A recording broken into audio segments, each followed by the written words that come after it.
नमस्कार। विशेष कार्यक्रम में आपका स्वागत है। मैं हूं आपके साथ योगेंद्र सिंह देवल। विशेष कार्यक्रम में हम आपके साथ कुछ ऐसे संवेदनशील मुद्दों पर चर्चा करते हैं जो सीधे तौर पर आपसे, समाज से और राष्ट्र से जुड़े होते हैं। आज इसी कड़ी में हम बात करेंगे राजस्थान में महिला सुरक्षा की स्थिति और इससे जुड़ी चुनौतियों के बारे में। कहने को तो देश की आधी आबादी महिलाओं की है और इस आधी आबादी की विकास के लिए, इनके उत्थान के लिए सरकार ने बहुत सारे प्रयास भी किए हैं, बहुत सारी योजनाएं भी चलाई हैं और उनके जो परिणाम हैं वो कुछ मामले में देखे जाएं, कुछ क्षेत्रों में देखे जाएं तो वो दिखने भी लगे हैं। कुछ आबादी का कुछ ऐसा हिस्सा है जो जिनका विकास हुआ भी है, उनका उत्थान हुआ भी है, लेकिन एक सीमा ऐसी आ जाती है, एक बिंदु ऐसा आ जाता है जिसपे महिलाओं की स्थिति कमोबेश रूप से वैसी ही प्रतीत होती है, वो अपने आप को असुरक्षित सी महसूस करती हैं।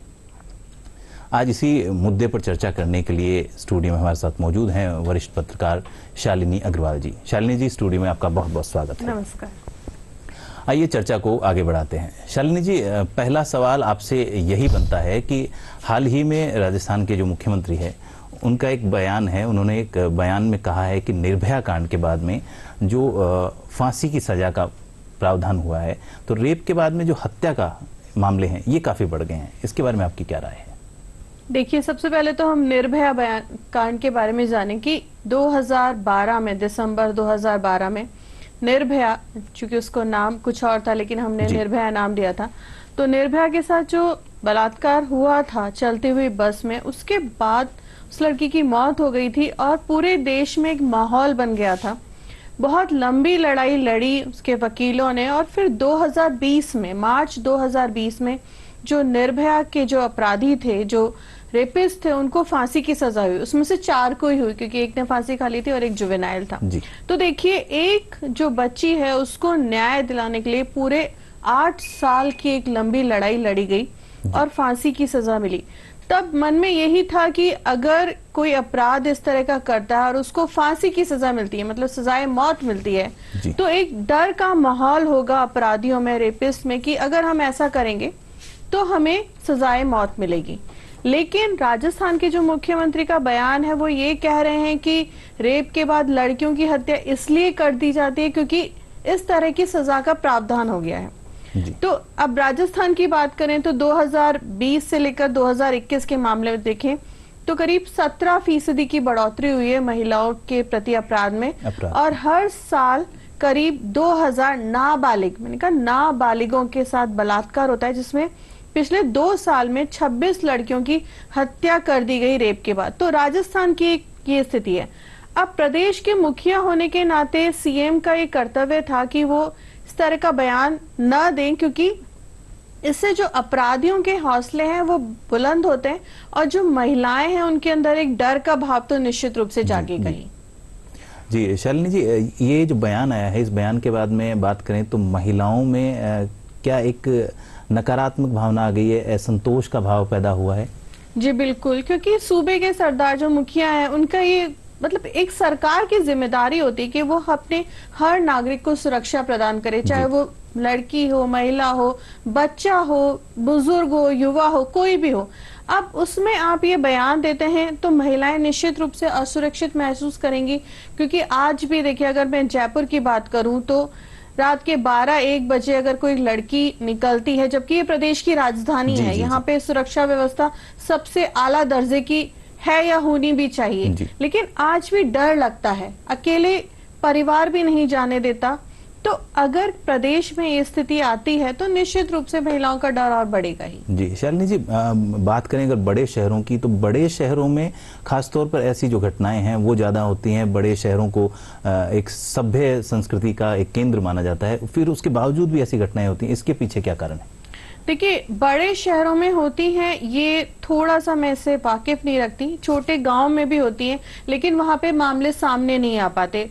बड़े शहरों में एफआईआर तुरंत दर्ज हो जाती है या अखबारों में छप जाता है, मीडिया में आ जाती हैं लड़कियां, तुरंत परिवार वाले भी आ जाते हैं, तो मामले सामने आ जाते हैं। छोटे अलवर का जो थानागाजी का मामला है वो बहुत ही विभत्स कांड हुआ था उस महिला के साथ, लेकिन वो अखबारों की और सबकी सुर्खियां बना था।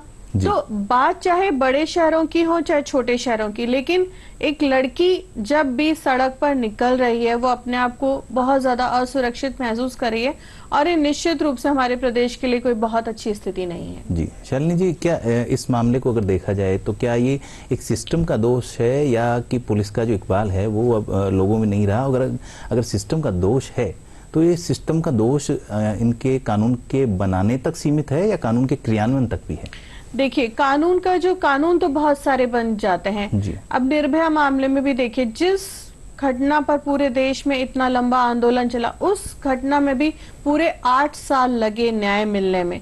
तो जब इस तरह के जो मामले होते हैं, चूंकि न्याय प्रक्रिया इतनी लंबी होती है, अदालतों पे तारीख पड़ती चली जाती है, फैसले बहुत देरी से आते हैं, तो इससे जो लड़की होती है वो टूट जाती है। मतलब जो भी शिकायत करता है, मैं लड़की ना कहूंगी, शिकायत करता है, उसका परिवार है वो टूट जाता है और उनको लगता है कि क्यों इस मामले को ज्यादा उछालना। दूसरा, जो रेप का मामला है उसको सीधे सीधे जोड़ दिया गया है महिला अस्मिता से, तो एक परिवार भी डरता है कि अगर हम इसकी शिकायत दर्ज कराएंगे तो आगे हमारी लड़की की शादी नहीं होगी या हमारे परिवार की बदनामी होगी। सामाजिक ढांचा ऐसा है। तो ये जो समाज की जो सोच है, जो ये मानसिकता है कि जो अपराधी के मन में डर नहीं बल्कि पीड़िता के मन में डर का भाव पैदा करती है, हमें सबसे पहले इस सोच को बदलने की जरूरत है ताकि पीड़िताएं आगे आए और उनको, परिवार को भी ना लगे कि हमारी बदनामी का मामला है, क्योंकि वो पीड़िता है। जी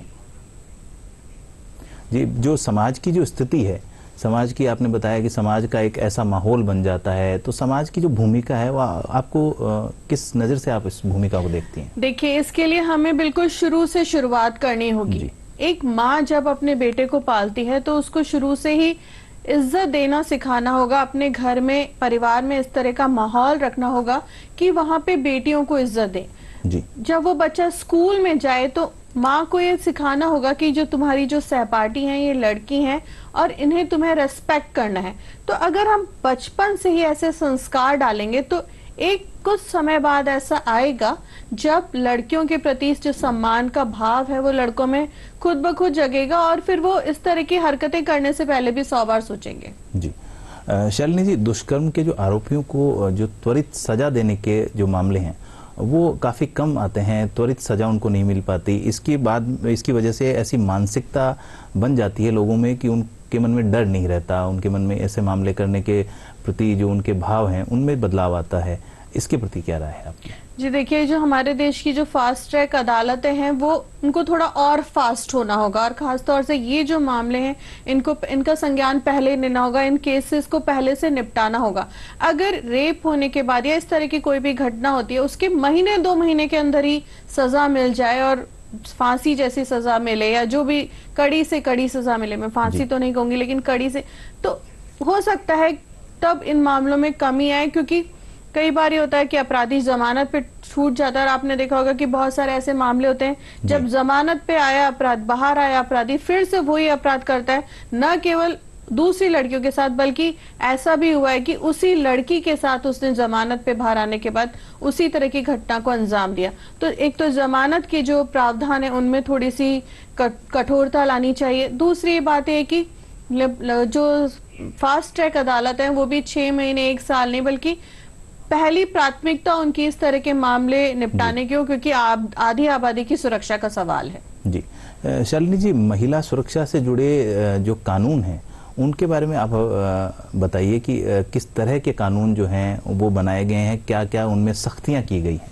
देखिए, जो निर्भया के बाद जो पॉक्सो एक्ट है वो चूंकि लागू किया गया, जिसमें नाबालिगों के साथ जो दुष्कर्म है उस पर अपराधी को साबित करना पड़ता है कि जो आरोपी है उसको साबित करना पड़ता है कि उसने ये दुष्कर्म नहीं किया है। तो इससे एक तरह से डर का जो माहौल है बना है। दूसरा, जो महिलाओं के 498 है कानून है दहेज प्रथा का, लेकिन हालांकि मैं ये भी कहना चाहूंगी कि उसका भी दुरुपयोग कुछ मामलों में हुआ है। तो कई बार क्या है, कानून तो बन जाते हैं लेकिन उस पर उसके बहुत सारे मामले ऐसे आते हैं कि उस कानून का दुरुपयोग लड़की या उसके परिवार वाले भी करने लगते हैं। तो इस तरह के मामलों में जो कानून है वो इतने सख्त होने चाहिए कि कोई, एक तो पहली बात उसका कोई दुरुपयोग ना करे, दूसरा उसमें तुरंत फैसला हो और पुलिस सबसे बड़ी बात है कि आ गया है, क्योंकि जनरली पुलिस का जो रवैया होता है वो भी आपने देखा होगा, वो बहुत ज्यादा अच्छा नहीं होता। जो महिलाओं के साथ उतनी उसको बहुत ज्यादा सॉफ्ट रहने की जरूरत है, और खासतौर से इस तरह के मामलों में जब एक परिवार टूट जाता है तब पुलिस का जो रवैया है वो भी थोड़ा सा है। बाकी ये जो कानून बहुत सारे बन चुके हैं, लेकिन उनकी जो पालना है वो सही तरीके से होनी चाहिए। जी शालिनी जी, जो आर्थिक स्थिति है महिलाओं की, क्या आपको लगता है कि वो भी बहुत सारे मामलों में ऐसा होता है कि कमजोर आर्थिक स्थिति है वो उनको ज्यादा निशाना बनाया जाता है ऐसे मामलों में?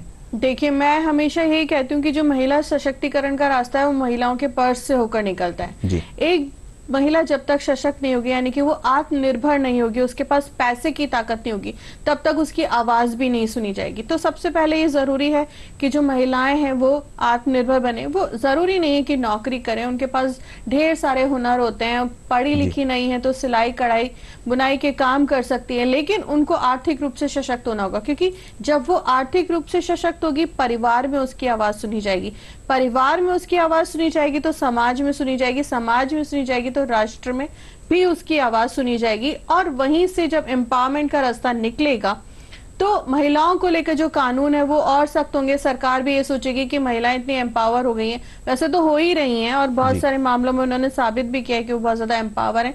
लेकिन अगर उनका आर्थिक रूप से अगर वो सशक्त हो जाएंगी तो मुझे लगता है कि उनकी जो बात है, वो मुद्दे हैं, वो भी ज्यादा उनको गंभीरता से लिया जाएगा। जी जी शालिनी जी, क्या सरकार को ऐसे प्रयास करने चाहिए कि कानून में कुछ इस तरह के बदलाव किए जाएं कि उनको आर्थिक रूप से सशक्त किया जाए, ताकि वो ऐसे जो घटनाएं हैं उन पे रोक लगाई जा सके, ऐसे मामलों की संख्या है उनमें कमी आ सके?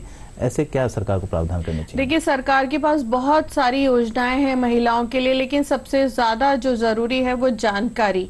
क्योंकि जानकारी के अभाव में जो महिलाओं को योजना का लाभ नहीं मिल पाता, उनको पता नहीं चल पाता कि ऋण कैसे लेना है, लोन कैसे लेना है, ब्याज कैसे चुकाना है, पेपर वर्क कैसे करना है। तो सबसे पहली बात है कि उनको एजुकेट किया जाए कि वो किस तरह से सरकारी योजनाओं का लाभ उठा सके। क्योंकि योजनाएं तो बहुत सारी हैं, कोई नई योजनाओं की हमें बहुत ज्यादा जरूरत नहीं है। जितनी है अगर उनका ही लाभ महिलाएं सही से उठा लें एजुकेट होकर, तो वो उनके लिए काफी है। क्योंकि सरकार बहुत सारे काम कर रही है, केंद्र सरकार छोटे छोटे ऋण दे रही है, कम ब्याज के ऋण दे रही है, सेल्फ हेल्प ग्रुप हैं पूरे देश में, तो सेल्फ हेल्प ग्रुप की तरफ से भी बहुत सारे लोन मिल जाते हैं, जिसमें छोटे छोटे अमाउंट के लोन मिल जाते हैं, उन पर ब्याज भी कम होता है। तो अगर महिलाएं, मतलब मैंने कहा कि एजुकेट करना बहुत जरूरी होगा, उनको उन योजनाओं के बारे में जानकारी देना जरूरी है बनिस्बत नई योजनाएं बनाने के।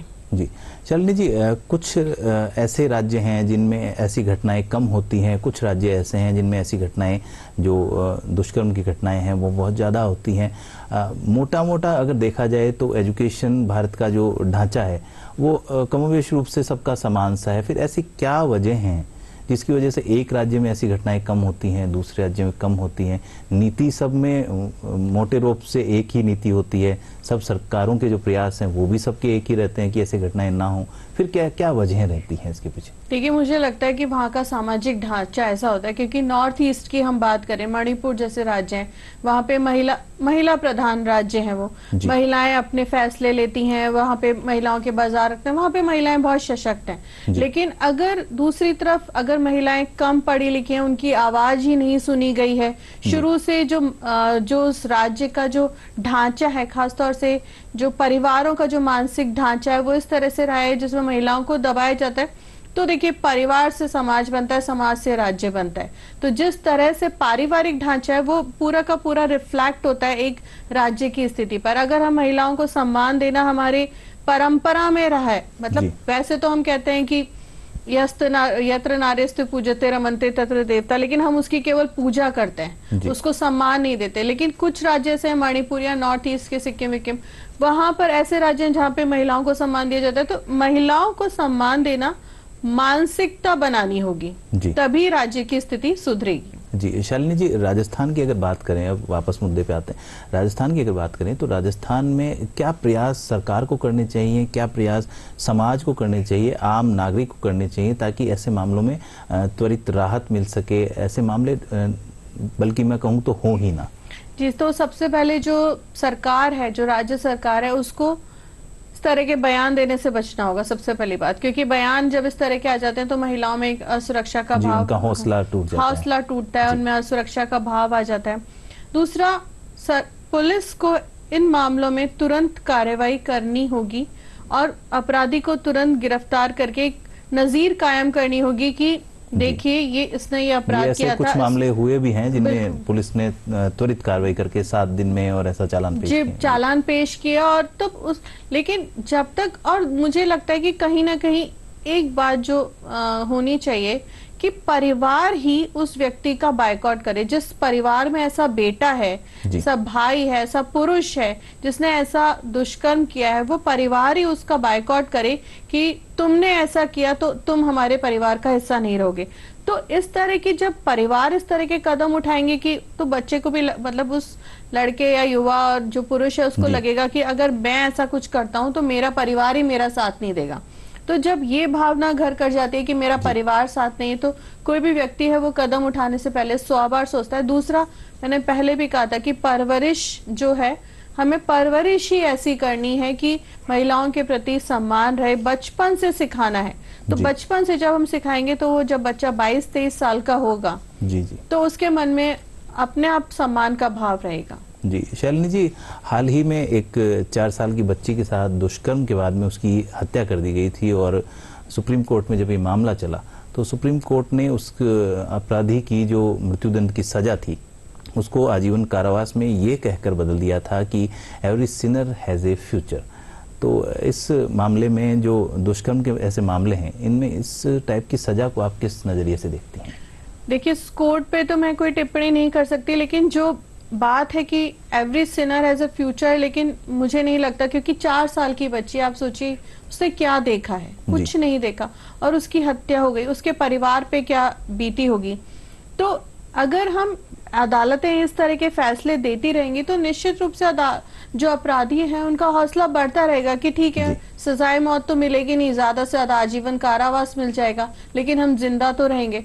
और परिवार भी ये सोचता है कि चलो उसको सजाए मौत नहीं मिली तो उस पर भी जो अपराधी का परिवार है उसको सजाए मौत नहीं मिली तो ठीक है, हम कभी कभी मिलने जाते रहेंगे।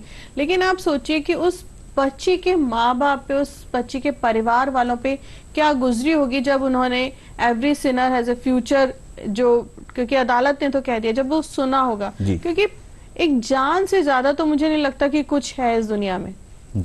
तो मुझे नहीं लगता कि अदालतों को जरा भी इसमें ढील देनी चाहिए या ऐसे मामलों को मोल्ड करना चाहिए या नरमाइश से पेश आना चाहिए। उनको सख्त से सख्त सजा देनी ही चाहिए। जी शालिनी जी, महिला सुरक्षा के जो इस मुद्दे पर राजस्थान में जो स्थिति है, इससे जुड़े जो ये सवाल जवाब के इस प्रोग्राम में आप आए उसके लिए आपका बहुत बहुत धन्यवाद। लेकिन साथ ही आप डीडी राजस्थान की तरफ से मैं ये गुजारिश है कि सरकारें इस मामले में ऐसे बयान हैं वो देने से बचें और साथ ही प्रत्येक जो नागरिक है वो अपनी जिम्मेदारी को समझें और साथ ही महिलाओं का आदर करें। नमस्कार। नमस्कार।